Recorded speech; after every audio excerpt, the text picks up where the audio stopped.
রমজানুল মুবারকের মধ্যে বান্দার আমলের সওয়াব বৃদ্ধি হয়ে যায়। কত গুণ বৃদ্ধি হয়।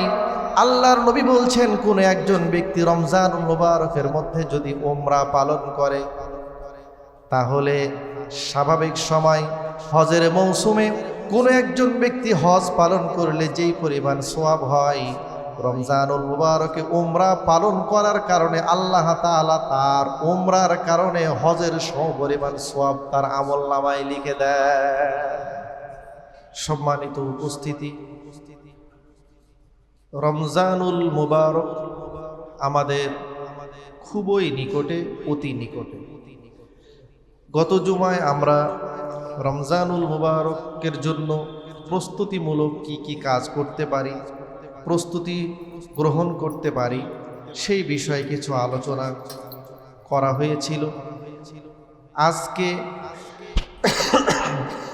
রমজানুল মুবারকের ফজিলত এবং রমজানুল মুবারকের আমল সম্পর্কে আজকে আমরা আলোচনা করব ইনশাআল্লাহ। রমজানুল মুবারক এটি হচ্ছে মানব জীবনের আমলের একটি মৌসুম, একটি সিজন, বিশেষ একটি সময়। যারা কৃষক থাকে তাদের একটি কৃষি কাজের মৌসুম থাকে, যেই সময় তাদের ফলন সারা বছরের তুলনায় বেশি হয়। যারা ব্যবসায়ী থাকে তাদের ব্যবসার বাৎসরিক একটি মৌসুম থাকে, যেই সময় তারা ব্যবসা করে বেশি। আমলেরও বাৎসরিক একটি মৌসুম রয়েছে, সেই মৌসুমটি হচ্ছে রমজানুল মুবারক, বরকতপূর্ণ রমজান। সুতরাং আল্লাহর নবী সাল্লাল্লাহু আলাইহি ওয়াসাল্লাম এই মৌসুম সম্পর্কে বলেছেন। সহিহুল বুখারীর মধ্যে এসেছে, হযরতে আবু হুরায়রা রাদিয়াল্লাহু তাআলা আনহু থেকে বর্ণিত, তিনি বলেন, আল্লাহর রাসূল সাল্লাল্লাহু আলাইহি ওয়াসাল্লাম ইরশাদ করেছেন, ইযা জাআ রমাদান ফুতিহাত আবওয়াবুর রাহমা। নবীজি বলছেন, যখন রমজানুল মুবারক আসে, আসার সঙ্গে সঙ্গে আল্লাহ রাব্বুল আলামিন রহমতের যতগুলি দরওয়াজা আছে সমস্ত দরওয়াজা তার বান্দাদের জন্য উন্মুক্ত করে দেয়। রহমতের দরজা খুলে গেল। অন্য বর্ণনার মধ্যে এসেছে, ফুতিহাত আবওয়াবুল জান্নাহ, জান্নাতের যতগুলি দরওয়াজা আছে সমস্ত দরওয়াজা আল্লাহ রাব্বুল আলামিন রমজানকে কেন্দ্র করে উন্মুক্ত করে দেন। ওয়া গুল্লিকাত আবওয়াবুল জাহিম, শুধু তাই নয়, বরং জাহান্নামের যতগুলি দরওয়াজা আছে রমজানকে কেন্দ্র করে আল্লাহ রাব্বুল আলামিন সমস্ত দরওয়াজাকে বন্ধ করে দেন। ওয়াসুলসিলাত তিশায়াতিন, যত শয়তান রয়েছে যারা মানুষদের অন্তরের মধ্যে ওয়াসওয়াসা দেয়, ভালো কাজের মধ্যে আমলের মধ্যে বিঘ্নতা সৃষ্টি করে, সমস্ত শয়তানকে আল্লাহ রাব্বুল আলামিন শিকলবদ্ধ করে তাদেরকে আটকিয়ে রাখে। রমজানকে কেন্দ্র করে মানুষেরা যাতে করে সহজে আমল করতে পারে, শয়তানের ধোকায় না পড়ে, প্রতারিত না হয়, এজন্য শয়তানকে শিকলবদ্ধ করে ফেলে, রহমতের দরজা খুলে দেন, জাহান্নামের দরজাগুলি আল্লাহ তাআলা বন্ধ করে দেন। এটা একটি মৌসুম। মৌসুমের মধ্যে সাধারণত ব্যবসা বাণিজ্যে লাভ হয় বেশি, বেচা কিনা হয় বেশি, তাই না? সামনে ঈদকে কেন্দ্র করে ব্যবসায়ী ভাইয়েরা এক এক দিনে যেই পরিমাণ বেচা কিনা করেন, ব্যবসা করেন, লাভ করেন, দেখা যায় ঈদের মৌসুম ছাড়া সাধারণ সময় এক সপ্তাহ তো তা হয় না। এমনও হয় যে একদিনে যেই পরিমাণ বেচা কিনা হয়েছে অন্য সময় এক মাসও সেই পরিমাণ করতে পারে না, লাভ হয় না। ঠিক আমলের যেহেতু রমজানুল মুবারক মৌসুম, এজন্য রমজানুল মুবারকের মধ্যেও আমলের লাভ বেশি, সওয়াব বেশি। কি লাভ বেশি, সওয়াব বেশি? আল্লাহর নবী বর্ণনা করেছেন, হযরতে উম্মে মাকাল রাদিয়াল্লাহু তাআলা আনহু তিনি বর্ণনা করেন, রাসূলুল্লাহ সাল্লাল্লাহু আলাইহি ওয়াসাল্লাম বলেন, উমরাতুন ফি রমাদান তা'দিলু হাজ্জাতান। রমজানুল মুবারকের মধ্যে বান্দার আমলের সওয়াব বৃদ্ধি হয়ে যায়। কত গুণ বৃদ্ধি হয়। আল্লাহর নবী বলছেন, কোন একজন ব্যক্তি রমজানুল মুবারকের মধ্যে যদি উমরা পালন করে, তাহলে স্বাভাবিক সময় হজের মৌসুমে কোন একজন ব্যক্তি হজ পালন করলে যেই পরিমাণ সওয়াব হয়, রমজানুল মুবারকে উমরা পালন করার কারণে আল্লাহ তাআলা তার উমরার কারণে হজের সমপরিমাণ সওয়াব তার আমলনামায় লিখে দেয়। হজ এটি ফরজ, উমরা করা এটি কি নফল। নফল ইবাদত করলো, উমরা পালন করলো, কিন্তু সওয়াব হলো কার সমপরিমাণ? হজের সমপরিমাণ, যেটি ছিল বান্দার জন্য ফরজ। নফলের ইবাদত করলো, কিন্তু সওয়াব আল্লাহ রাব্বুল আলামিন নফল দান নাই, বাড়িয়ে দিয়েছেন। মৌসুম যে লাভ বেশি, সওয়াব বেশি, এই জন্য। শুধু তাই নয়, বরং ইমাম বাইহাকি রাহিমাহুল্লাহু তাআলা আনহু তিনি উল্লেখ করেছেন শুআবুল ঈমান নামক কিতাবের মধ্যে, কোন একজন ব্যক্তি রমজানুল মুবারকে যদি নফল ইবাদত করে, যে কোনো নফল ইবাদত করুক, নামাজ, এরপরে তসবিহ তাহলিল, জিকির আজকার, কোরআনুল কারীমের তেলাওয়াত সহ আরও যত প্রকার নফল ইবাদত রয়েছে, এই নফল ইবাদতগুলি বিনিময়ে আল্লাহ রাব্বুল আলামিন তার এক একটা নফলের বিনিময়ে ফরজের সমপরিমাণ সওয়াব তার আমলনামায় লিখে দেন। আর যদি ফরজ ইবাদত করে, 5 ওয়াক্ত নামাজ পড়তেছে, রোজা রাখতেছে, এই ধরনের আরো যত ফরজ ইবাদত রয়েছে, সেগুলি পালন করার কারণে আল্লাহ তাআলা তার এক একটি ফরজের বিনিময়ে 70 গুণ সওয়াব বৃদ্ধি করে 70টি ফরজের আমল তার আমলনামায় লিখে দেন। মৌসুম, এজন্য এই সময়ে আমলের সওয়াব বেশি, লাভ বেশি। বান্দা যতটুকু আমল করবে, এই আমলকে কেন্দ্র করে আল্লাহ রাব্বুল আলামিন অন্যান্য সময়ের মতো লাভ দিবেন না, সওয়াব দিবেন না, বরং বহু গুণ আল্লাহ তাআলা সওয়াব বাড়িয়ে দিবেন। এজন্য মৌসুমের সময় যারা ব্যবসায়ী, তারা মালামাল বেশি উঠায় না, দোকানে কালেকশন বেশি রাখে, যাতে করে যে কোনো প্রকারের কাস্টমার আসলে তার চাহিদা মতো দিতে পারে, ব্যবসা ভালো হয়। এজন্য সারা বছর যেই পরিমাণ কালেকশন রাখে, মৌসুমের সময় দোকানের কালেকশন আরও বেশি রাখে, মালামাল বেশি রাখে। সুতরাং সারা বছর বান্দাদের স্বাভাবিক একটি আমল তো আছেই, রমজানুল মুবারক যেহেতু আমলের মৌসুম, এজন্য এই আমলের মৌসুমেও বান্দাদের আমলেরও কালেকশন কিছু বেশি রাখতে হবে। কি বেশি আমল? মৌসুমের কারণে আল্লাহর নবী রমজানুল মুবারককে কেন্দ্র করে বেশ অনেকগুলো আমল করতেন। আমরা তো মনে করি যে সহজ, হুজুর রমজান আসছে রোজা রাখবো আর রাত্রেবেলা তারাবির নামাজ পড়ব, না, শুধু এতটুকুই না। আল্লাহর নবী সাল্লাল্লাহু আলাইহি ওয়াসাল্লাম রমজান মুবারককে কেন্দ্র করে অনেকগুলো আমল করতেন। সে আমলগুলি আমি প্রায় আপনাদের সামনে 8টি আমলের কথা বলবো। কয়টি? 8টি আমলের কথা বলবো, যেগুলি বিশেষ করে রমজান মুবারক নবীজি পালন করতেন। সেই সবগুলি আমল আমাদের পালন করতে হবে। আল্লাহ রাব্বুল আলামিন আমাদের সকলকে তৌফিক দান করুন, বলুন আমিন। সর্বপ্রথম ফরজ আমল হচ্ছে রমজানকে কেন্দ্র করে কি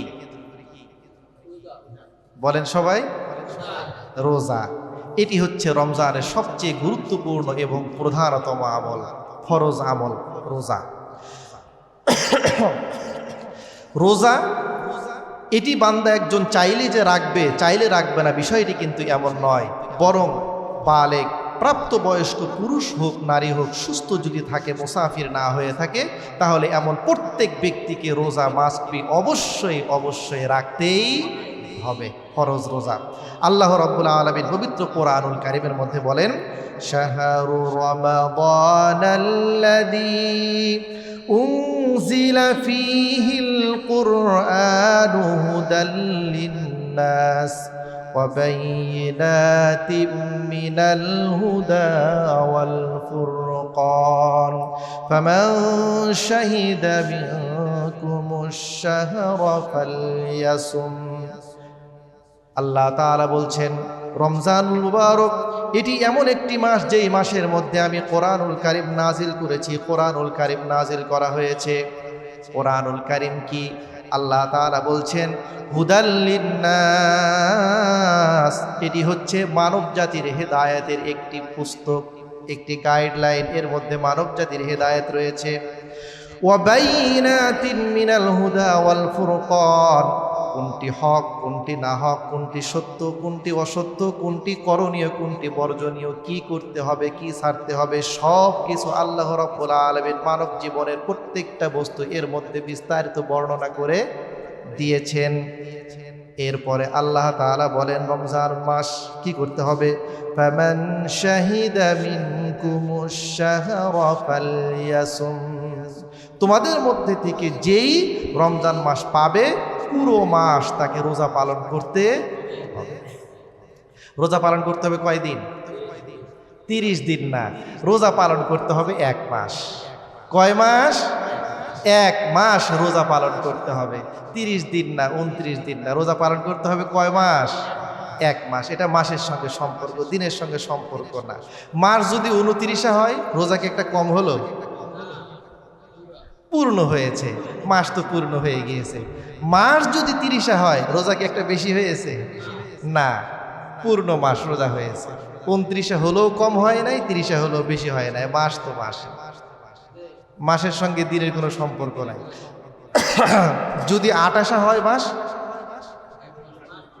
1 মাস। যদি 31 হয়, রমজান মাস কি 28 হয় নাকি?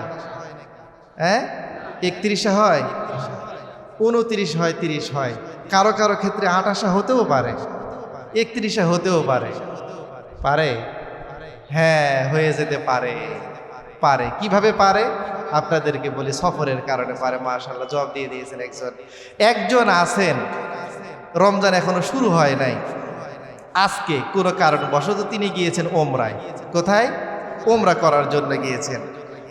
ওমরা করতে যাওয়ার পরে সেখানে গিয়ে রমজানুল মুবারক শুরু হলো তার। আমাদের রমজানুল মুবারক শুরু হলো। ওমরা করে 10 দিন পরে তিনি বাংলাদেশে আসলেন। আমাদের সঙ্গে ইফতারি করতেছেন, আমরা 10ম ইফতারি করতেছি 10 দিন। যেই ব্যক্তি ওমরা করে আসলো তার কততম রোজা চলতেছে? 11তম রোজা চলতেছে। এই যে চলতে চলতে দেখা গেল কি এই মাস রমজানুল মুবারক 30 দিনে 1 মাস হলো। তাহলে আমাদের রোজা হলো 30টা, আর যে আল্লাহর বান্দা ওমরা করে এসেছে তার রোজা হবে কয়টি? 31টি। তাহলে কি সে বলবে যে আমার তো একটা বেশি হয়ে গেল, সুতরাং সর্বশেষ দিন আপনারা রোজা পালন করেন, আমি খাই, আমার তো 30 দিন হয়ে গিয়েছে? না, তাকে 31টাই পালন করতে হবে। ঠিক তেমনিভাবে কোনো একজন ব্যক্তি আছে, মনে করেন 20শে রমজান সে গিয়েছে ওমরা পালন করার জন্য, কোনো কারণে সৌদি গিয়েছে বা অন্য কোনো রাষ্ট্রে। যাওয়ার পরে সেখানে গিয়ে সে আমাদের সঙ্গে একসঙ্গে রোজা শুরু করেছিল। সেখানে যাওয়ার পরে তাদের সঙ্গে সে রোজা পালন করতেছে, তার সঙ্গে তার রোজা একদিন কম আছে, আছে না? আছে। সেখানে গিয়ে দেখা গেল কোনো কারণবশত সেই রমজান হলো 29 দিনে। 29 দিনে যদি হয় তাহলে যারা সৌদিতে আছে তাদের রোজা 29টা হয়েছে, আর যে আল্লাহর বান্দা বাংলাদেশ থেকে গিয়েছে তার রোজা কয়টা হয়েছে? 28টা। তাহলে কি সেই একটা রোজা পরবর্তীতে আবার কাজা করবে যে আমার তো একটা কম হয়েছে? না, কারণ রমজান রোজা রাখতে হবে, আল্লাহ বলেছেন 1 মাস। কয় মাস? 1 মাস। এই 1 মাস 29 হোক 30 হোক, সফরের কারণে 28 হোক 31 হোক, এর সাথে কোনো সম্পর্ক নাই। রোজা রাখতে হবে ফুল 1 মাস। আপনি যেখান থেকে শুরু করছেন, যেখানে গিয়ে শেষ করছেন, রমজান শুরু হবে, চাঁদ শুরু হয়েছে, রোজা শুরু হয়ে গিয়েছে, চাঁদ উঠে গিয়েছে, শাওয়ালের রোজা শেষ হয়ে গিয়েছে, 1 মাস রোজা। এজন্য দিনের সঙ্গে সম্পর্ক না, সম্পর্ক কার সঙ্গে? মাসের সঙ্গে। আল্লাহ তাআলা যদি বিপদ আপদ না দেন, পূর্ণ 1 মাস আমরা সকলেই রোজা রাখবো ইনশাআল্লাহ। আল্লাহ তাআলা আমাদের সকলকে তৌফিক দান করুন, বলুন আমিন।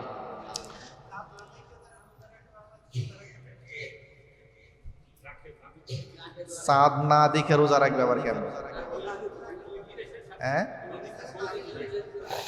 ওই আগের সাথে সম্পর্ক রেখে, ওটা ইখতিলাফে মাতালের ভিন্ন একটি মত পার্থক্য, একটি মাসালা, ঠিক আছে? হ্যাঁ হ্যাঁ, মত পার্থক্য একটি মাসালা, সেটার উপর আমরা আমল করি না। যাই হোক, বলতেছিলাম যে কথা, রমজানুল মুবারকের প্রথম গুরুত্বপূর্ণ 1 নম্বর আমল কি? রোজা পালন করা। 1। 2 নম্বর কাজ হচ্ছে সালাতুত তারাবি আদায় করা। 2 নম্বর আমল কি? সালাতুত তারাবি আদায় করা। সালাতুত তারাবি এটি দিয়ে কি রমজান শুরু হয় নাকি রোজা দিয়ে রমজান শুরু হয়? শুরু হয় তারাবি দিয়ে, এরপরে আসে রোজা। যেটা দিয়ে শুরু হয় শয়তান ওই জায়গাতে পেঁয়াজ লাগাই দিছে আমাদের, তাই না? শয়তান তো আসলে জানে যে কোন জায়গায় পেঁয়াজটা লাগালে মানুষের আমলটা নষ্ট করা যাবে। যাই হোক, বলতেছিলাম যে আমলগুলির কথা, রমজানের দ্বিতীয় 2 নম্বর আমল কি? সালাতুত তারাবি আদায় করা। এগুলিতে আমরা জানি। 3 নম্বর আমল হচ্ছে খুব বেশি বেশি দান করা। কি করা? এটি রমজানের বিশেষ একটি আমল। 4 নম্বর হচ্ছে কোরআনুল কারীম বেশির থেকে বেশি তেলাওয়াত করা। 4 নম্বর আমল কি? কোরআনুল কারীম যত বেশি তেলাওয়াত করা যায়, রাতে হোক দিনে হোক, তেলাওয়াত করা। কোরআনুল কারীমের জন্য সময় ব্যয় করা, তেলাওয়াত করা। একটি তো হচ্ছে স্টাডি করা, কোরআনুল কারীমের অনুবাদ জানবেন, ব্যাখ্যা জানবেন, সেটা না। রমজানকে কেন্দ্র করে আল্লাহর নবী তেলাওয়াতই করতেন বেশি। কোরআনুল কারীম যদি তেলাওয়াত করা হয়, অর্থ বুঝুক কিংবা না বুঝুক, সওয়াব আছে না নাই? আছে। দেখুন সহিহুল বুখারীর শুরুতেই কিতাবুল ওয়াহির মধ্যে হযরত ইবনে আব্বাস রাদিয়াল্লাহু তাআলা আনহু তিনি কি বলছেন? কানা রাসূলুল্লাহি সাল্লাল্লাহু আলাইহি ওয়াসাল্লাম আজওয়াদান নাস। আল্লাহর নবীর সাহাবী হযরতে আব্দুল্লাহ বিন আব্বাস রাদিয়াল্লাহু তাআলা আনহু তিনি বলেন, আল্লাহর নবী পৃথিবীতে যত মানুষ ছিল সবচেয়ে বেশি মানুষদের প্রতি কল্যাণ করতেন, সময় দিতেন, জ্ঞান দিতেন, অর্থ দিতেন, বুদ্ধি দিতেন, পরামর্শ দিতেন, কল্যাণ করতেন পৃথিবীর সব মানুষের চাইতে বেশি। وكان أجود ما يكون في رمضان حين يلقاه جبريل। বিশেষ করে যখন জিবরিল আমিন রমজানুল মুবারকের প্রত্যেকটা রাতে আল্লাহর নবীর কাছে আসতেন, ওই সময় নবীজি আরো বেশি থেকে বেশি দান করতেন। কেন করতেন? তিনি বলেন, ওয়াকানা ইয়ালকাহু ফি কুল্লি লাইলাতিন মিন রমাদান ফায়ুদারিসুহুল কুরআন। রমজানুল মুবারকে প্রত্যেকটা রজনীতে জিবরিল আমিন যখন আল্লাহর নবীর কাছে আসতেন, আসার পরে আল্লাহর নবীর কাছে যতটুকু ওহী নাজিল হয়েছিল সেখান থেকে নির্দিষ্ট একটি পরিমাণ প্রত্যেক দিন জিবরিল আমিনকে আল্লাহর নবী তেলাওয়াত করে শোনাতেন। প্রত্যেকটা রাতে জিবরিল আমিনকে কোরআনুল কারীমের নির্দিষ্ট একটি পরিমাণ পর্যন্ত তেলাওয়াত করে করে জিবরিল আমিনকে কি করতেন? শোনাতেন। এখন এই যে কোরআনুল কারীম আল্লাহর নবী যত বেশি তেলাওয়াত করতেন জিবরিল আমিনের সামনে, ঠিক ওই মুহূর্তটাতে আল্লাহর নবী তত বেশি কি করতেন?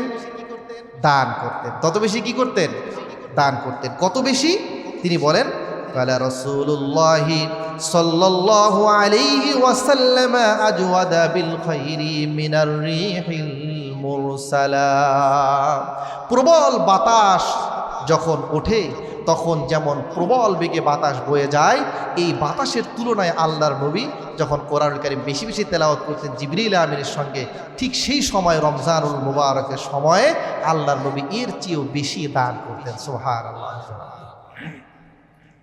অক্সিজেন প্রত্যেকটা মুহূর্তে আমাদের কাছে আছে না? অক্সিজেন ছাড়া বাঁচবো আমরা? বাঁচবো না।